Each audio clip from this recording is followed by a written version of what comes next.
3장 1절에서부터 12절. 우리 하나님의 말씀 교독하겠습니다. 무리가 다 일어나 예수를 빌라도에게 끌고 가서 고발하여 이르되 우리가 이 사람을 보매 우리 백성을 미혹하고 가이사에게 세금 바치는 것을 금하며 자칭 왕 그리스도라 하더이다 하니, 빌라도가 예수께 물어 이르되 내가 유대인의 왕이냐? 대답하여 이르시되 내 말이 옳도다. 빌라도가 대제사장들과 무리에게 이르되 내가 보니 이 사람에게 죄가 없도다 하니, 우리가 더욱 강하게 말하되 그가 온 유대에서 가르치고 갈릴리에서부터 시작하여 여기까지 와서 백성을 소동하게 하나이다. 빌라도가 듣고 그가 갈릴리 사람이냐 물어 헤롯의 관할에 속한 줄을 알고 헤롯에게 보내니, 그때 헤롯이 예루살렘에 있더라. 헤롯이 예수를 보고 매우 기뻐하니 이는 그의 소문을 들었으므로 보고자 한지 오래였고 또한 무엇이나 이적 행하심을 볼까 바랐던 영고로라. 여러 말로 물으나 아무 말도 대답하지 아니하시니, 대제사장들과 서기관들이 서서 힘써 고발하더라. 헤롯이 그 군인들과 함께 예수를 업신여기며 희롱하고 빛난 옷을 입혀 빌라도에게 도로 보내니, 헷과 빌라도가 전에는 원수였으나 당일에 서로 친구가 되니라. 아멘.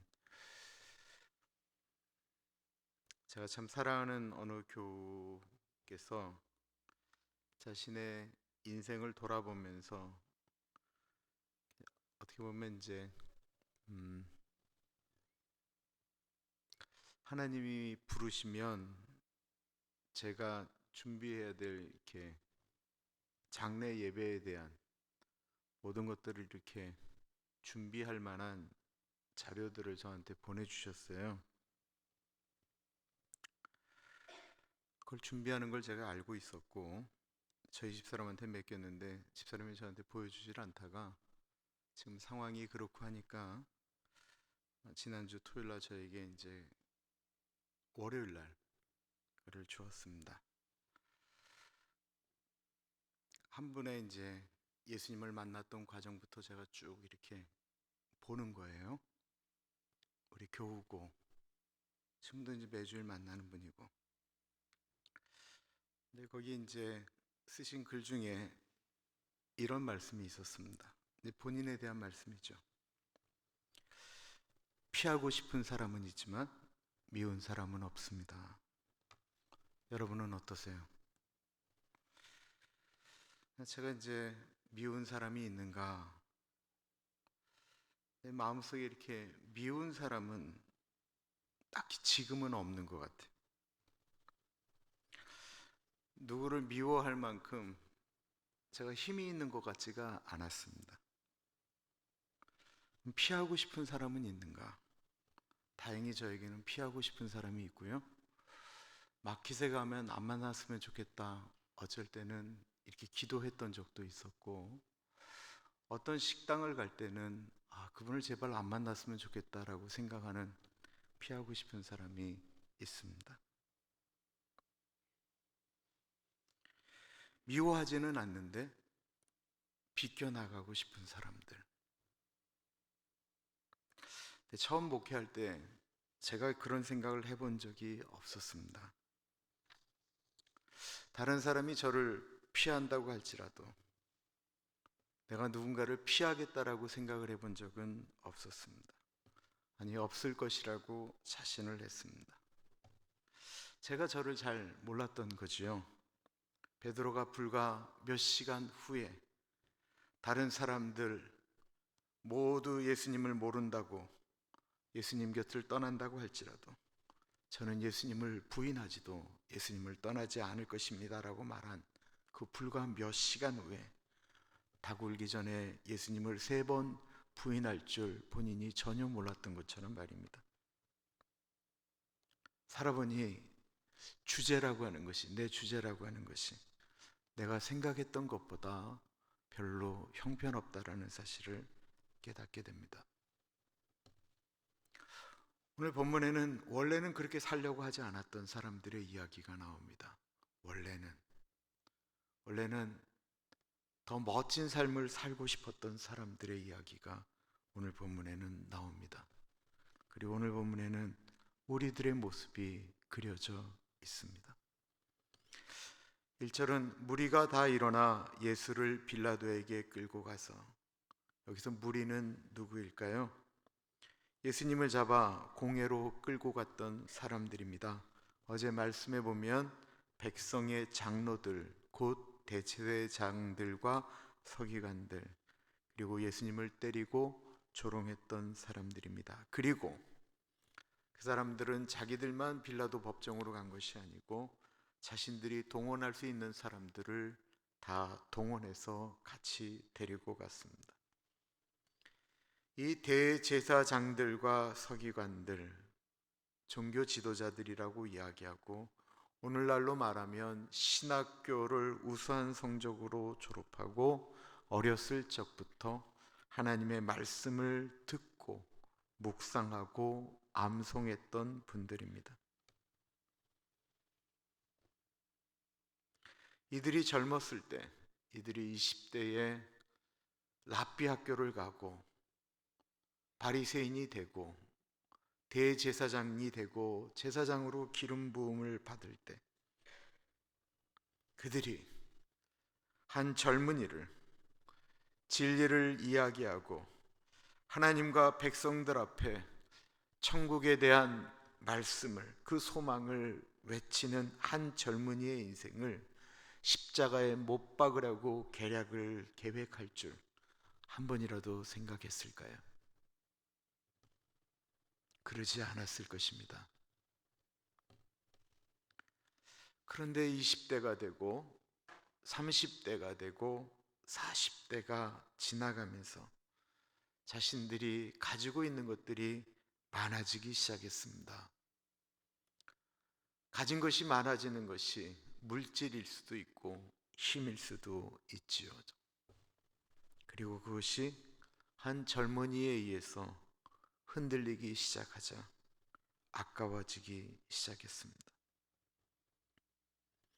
어느 순간 종교라고 하는 것이 권력이 되어지는 순간 이들은 진리를 외면하고 예수님을 붙잡아 빌라도에게 끌고 옵니다. 지위가 권력이 되는 순간 목회자들이 변합니다. 장로님들이 그 지위가 권력이 되는 순간 자칫 잘못하면 변하게 됩니다. 우리 한국교회가 늘 경험하는 위태한 일입니다. 이 자리에는 그들과 한편이 되어서 소리를 지르는 군중들이 동원되었습니다. 이분들은 나쁜 사람 아닙니다. 그냥 평범한 사람들입니다. 얼마나 돈이 필요했으면 그 밤에 그 대제상 집에 사내들인 공회에, 그리고 이 빌라도 법정까지 같이 움직이면서 그들이 주는 돈을 받고 움직였겠습니까? 돈이 많으면 그날 밤에 아무 상관이 없다라고 생각하는데 밤을 새워가면서 그렇게 움직였겠습니까? 이들은 한 권력이 쥐고 흔드는 것에 아무 힘 없이 같이 움직일 수밖에 없는 사람들입니다. 그러나 가난하다고, 힘이 없다고 진리를 외면하는 것이 정당화될 수는 없습니다.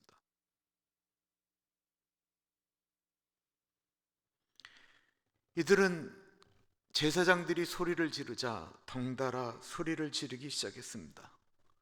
제사장들과 대제사장들이 예수를 십자가에 못 박으소서 빌라도 법정에서 외치기 시작하자 군중 심리에 휩쓸린 이들은 더욱더 과격하게 소리를 지르기 시작합니다.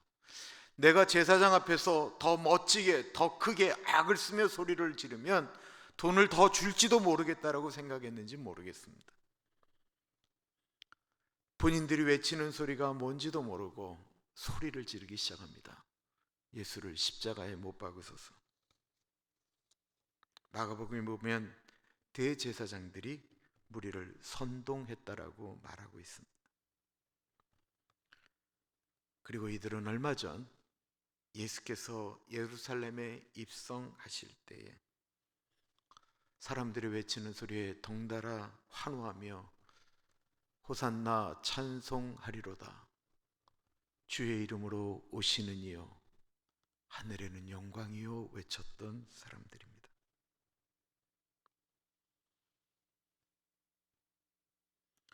선동 정치에 의해서 움직이는 사람들처럼 어리석은 사람들이 없는데 한국 정치인들은 선동을 잘해요.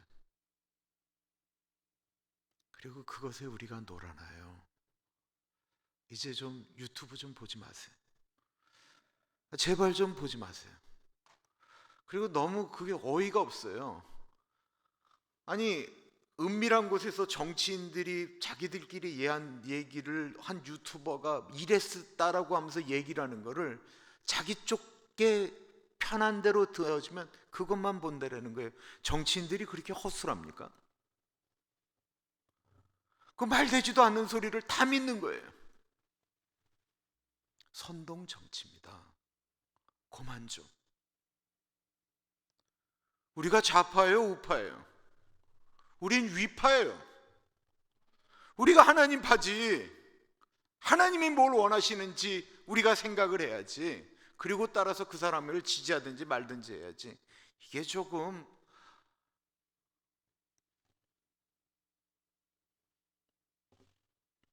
거기에 따라서 움직이고 막 바보 되는 거예요. 누가 슬피 오니까 같이 울면서 나중에 그런데 누가 죽었습니까? 장례식에서 얘기하는 것과 똑같은 거예요. 알지도 못하면서 그냥 보고 움직이는 거예요. 2절에 보면 고발하여 이르되 우리가 이 사람을 보매 우리 백성을 미혹하고 가이사에게 세금 바치는 것을 금하며 자칭왕 그리스도라 하더이다 하니 종교 지도자들은 거짓말을 서슴지 않고 하고 있습니다. 그러면서 그 사람들을 선동하기 위하여 사용되어졌던 단어는 다름 아닌 그 소중한 이름, 공동체의 이름, 우리라고 하는 단어입니다. 우리가 이 사람을 보매 우리 백성을 미혹하고, 이들에게 있어서 우리 백성이라고 하는 것이 눈에 들어왔던 적이 있었나요? 이들은 백성들에게 관심이 없었습니다. 평생 손이 말라 비틀어서 손을 쓰지 못하는 사람이 안식일에 있을 때, 베데스다 연못가에 38년 된 병자가 그렇게 누워 있었던 그 안식일에 온몸에 피가 통하지 않아서 몸이 퉁퉁 부은 수종병 환자가 예수님 앞에 있을 때 그들은 그들의 인생에 대해서 전혀 관심이 없었고 예수님이 저들을 안식일에 고치나 안 고치나 그거를 엿보았다라고 이야기하고 있습니다. 이들은 백성들의 고통에 관심 없었습니다. 이들은 백성들의 배고픔에 관심을 갖지 않았습니다. 백성들의 갈등을 이해하지 못했습니다. 이들은 그들에게 다가가지 않았습니다. 이들은 강도 만난 이웃의 친구가 되어지지 않았습니다. 그런데 예수님은 그들의 친구가 되었거든요. 예수님은 힘들고 어려운 사람들의 친구가 되어주셨죠.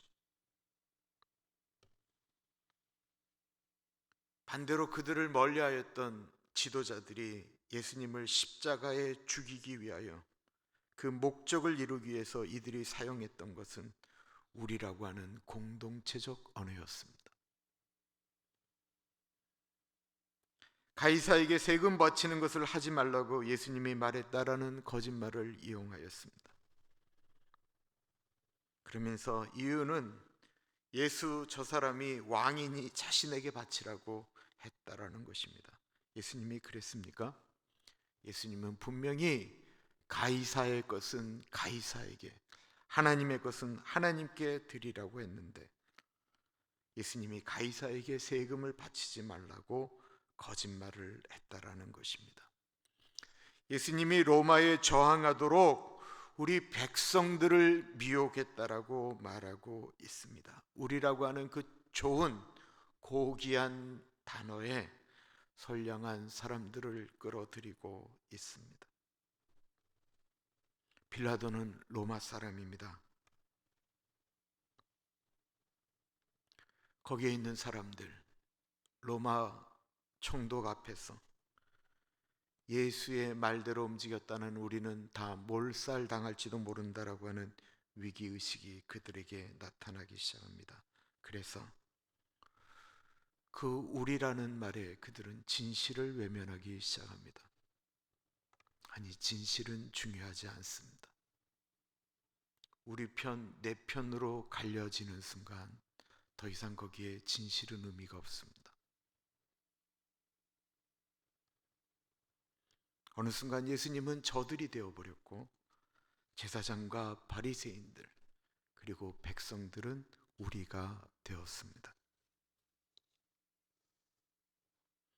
우리라고 하는 그 좋은 말을 악을 위해 사용하는 순간 진정한 의미의 우리라고 하는 공동체는 사라지고 맙니다. 얼마나 많은 그리스도인들이 나는 저 사람과 친하기 때문에, 저 사람과 같은 정치적인 성향을 갖고 있기 때문에, 저 사람과 같은 고향이기 때문에 우리라고 하는 그 소중한 의미를 망가뜨리고 있습니까?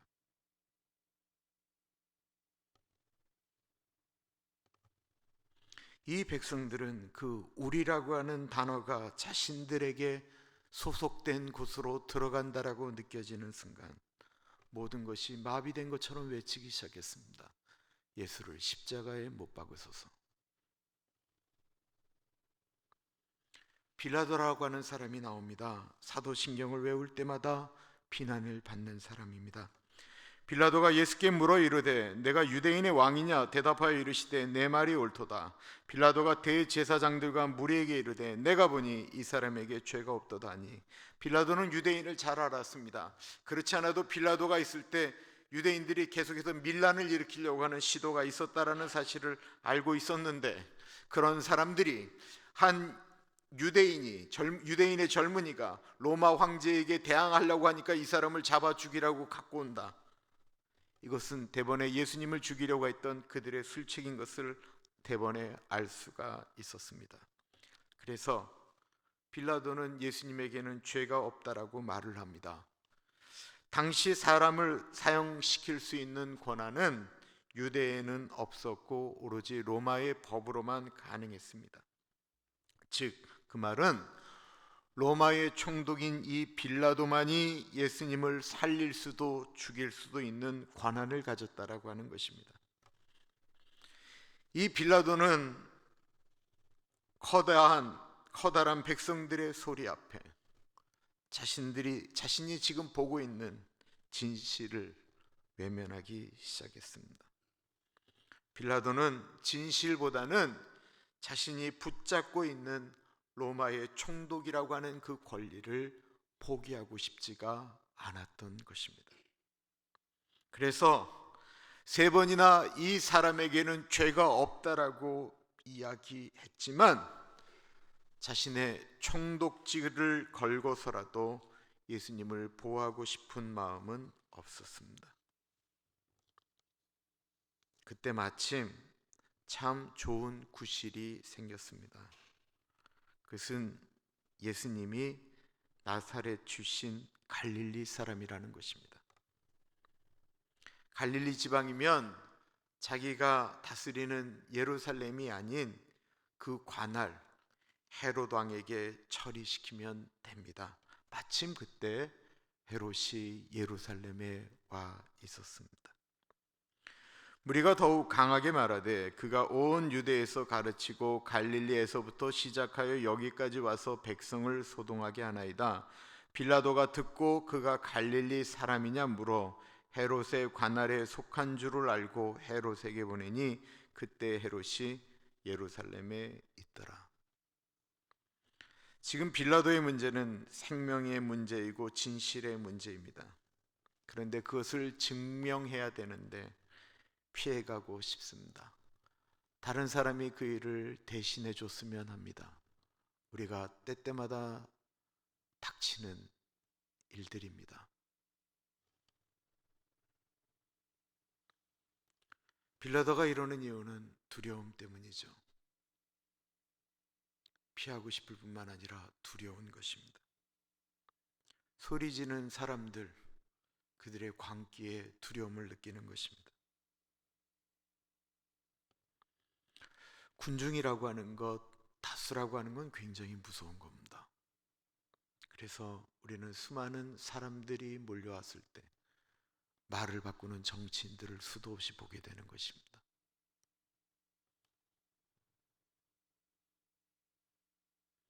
빌라도가 처음부터 그랬을까요? 빌라도가 본인이 정치를 시작할 때, 그가 군인이 되었을 때, 피 끊는 젊은이였을 때, 그때 그런 그리스의 철학을 공부했던 그 사람이 그때도 나는 권력을 갖게 되면 그 권력을 움직이기 위하여 질시를 외면하겠다고 생각했을까요? 그러지 않았을 것입니다. 우리가 마치 무슨 일을 시작할 때, 하나님께 감사할 때, 우리가 그때 어떤 마음으로 나아갔었습니까?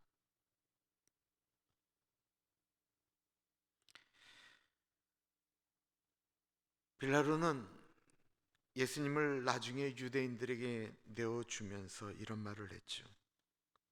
이 결정에는 나는 죄가 없다.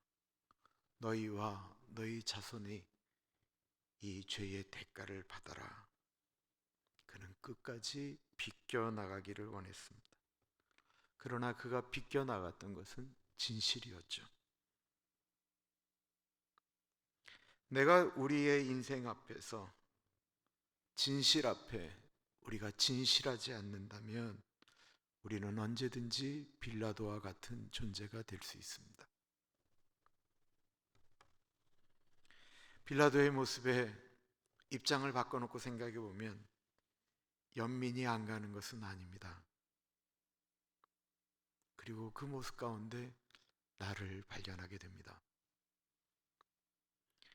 헤롯이 예수를 보고 매우 기뻐하니 이는 그의 소문을 들었으므로 보고자 한지 오래였고 또한 무엇이나 이적 행하심을 볼까 바랐던 영고로라. 여러 말로 물으나 아무 말도 대답하지 아니하시니. 헤롯이 예수님을 보고 싶어 했습니다. 보통 사람들이 예수님을 찾는다라고 하면 영적인 문제, 삶의 문제, 영혼의 문제, 죄의 문제, 죽음에 대한 문제를 갖고 고민을 가지고 예수님을 찾았을 텐데 그는 영적인 것에는 관심이 없습니다. 그는 오로지 자신의 즐거움을 위해서 예수님을 보고자 했습니다. 8절에 보면 그가 어떤 이적을 행할까 궁금해했다라고 이야기하고 있습니다. 헤롯이 궁금해했던 것은 예수님이 정말로 하나님의 아들일까? 예수님을 믿어야 구원을 받을까? 내가 죄가 많은데 예수님이 만나면 그가 나를 뭐라고 말할까?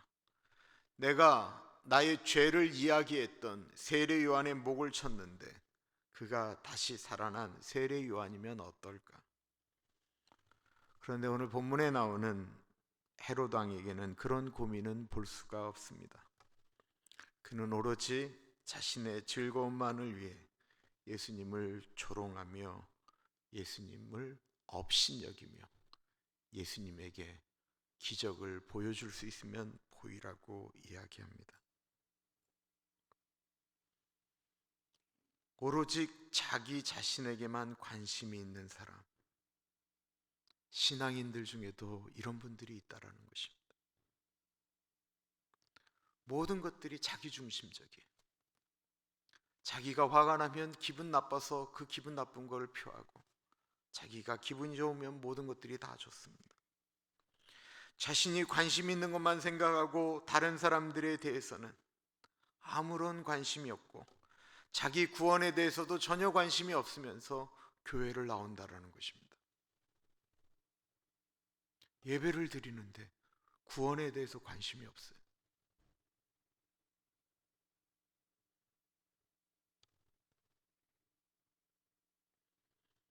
예수님이 아예 헤롯에게는 무슨 말도 하지 않습니다. 말도 아까운 사람이다라는 것입니다. 말해도 소용이 없다라는 것입니다. 그러자 그는 예수님을 조롱하고 비웃습니다. 교회에 자신의 즐거움을 위하여 왔다가, 교회라고 하는 것은 이게 성숙해져야 되거든요. 근데 얻지 못하고 떠났던 사람들은 예수님을 조롱할 수밖에 없습니다. 자기가 그래도 교회를 다녀왔는데 얻은 것이 없다라는 것입니다. 내가 원하는 목적을 위해서 움직이는데 그것이 이루어지지 않으면 화내고 분노하고 조롱하는 사람들. 결혼 생활이 그런 거 아닐까요? 결혼이라고 하는 것이 내 행복을 위하여 결혼을 합니다. 내가 행복해지기 위해서 결혼을 합니다. 내 배우자의 행복을 위해서 결혼하는 사람은 거의 없습니다. 그렇기 때문에 내가 내 배우자 때문에 내가 행복하지 않을 때,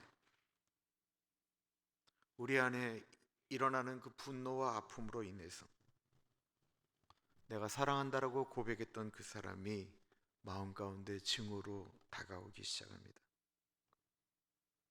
그리고는 그것이 내뱉어지기 시작하죠. 내중심적이기 때문에. 그리고 그 사람이 받을 상처는 중요하지 않습니다. 내 상처가 중요하기 때문에 그렇습니다.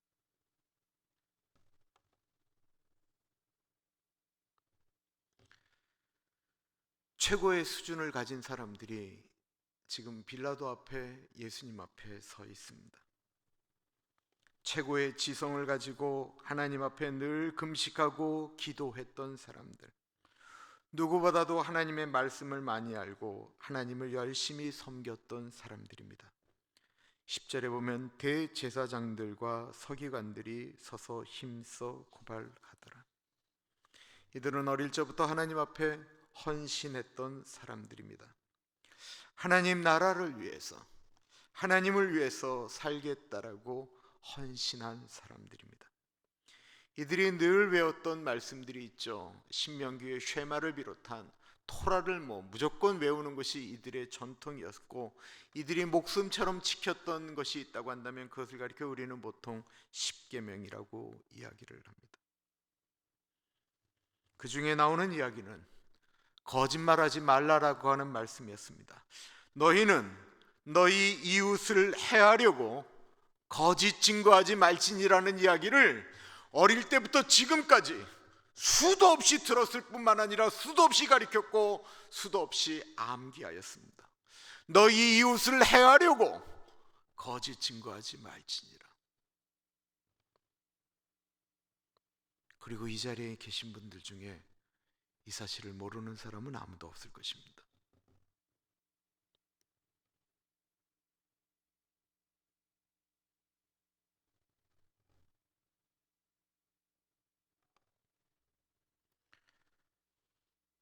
그런데 이들이 자신들의 목적을 위해서 거짓말을 한다라는 것입니다.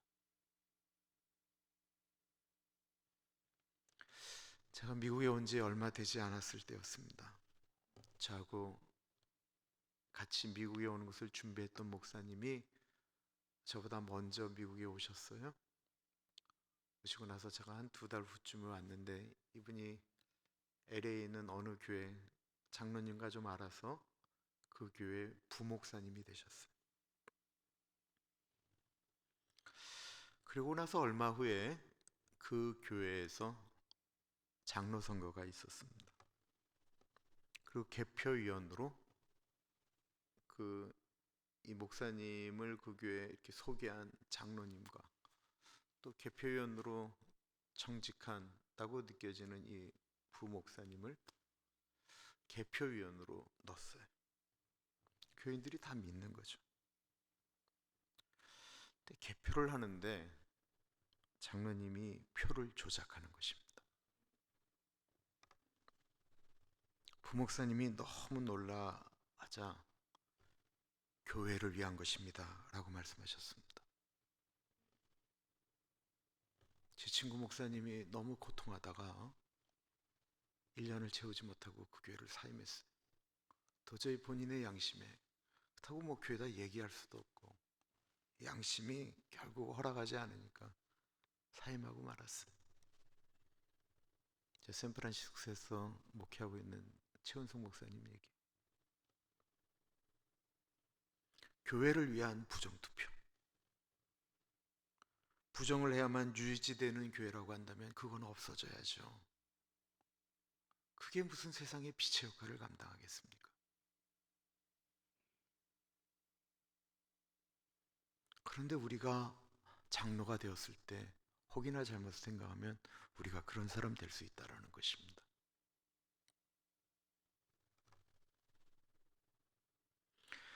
우리가 처음 가졌던 마음을 잃어버리는 순간 우리는 예수를 십자가에 못 박으라고 이야기하는 대제사장이 될 수도 있고 바리새인이 될 수도 있고 빌라도가 될 수도 있고 헤롯 왕이 될 수도 있습니다.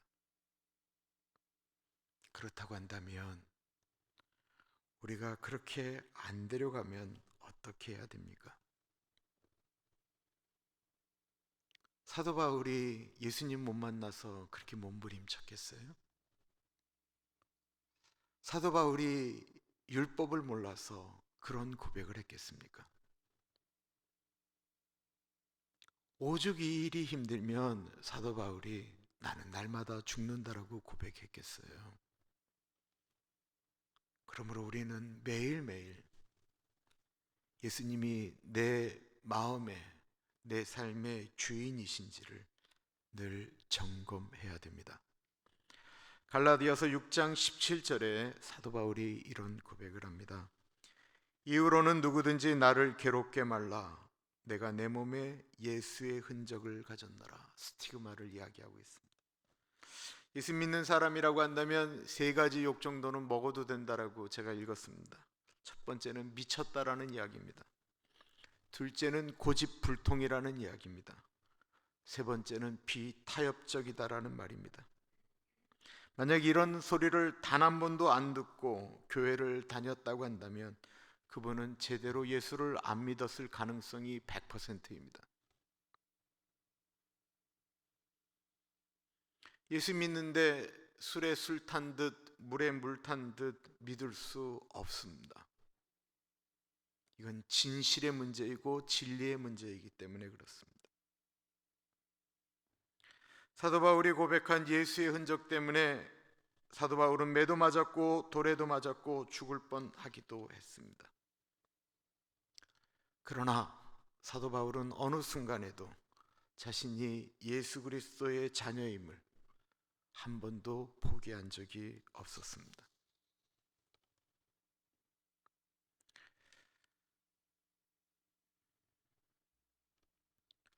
우리는 변해갑니다. 좋게 변화될 수도 있고 나쁘게 변화될 수도 있습니다. 우리 가나안 교회 식구들이 이 수요일에 예배드리는 우리 모두가 우리 몸에 그 예수 그리스도로 인한 예수 믿는 사람이기 때문에 미쳤다, 고집불통이다, 비타협적이다라고 하는 그 예수의 흔적을 가지기를 간절히 소원합니다. 기도하겠습니다.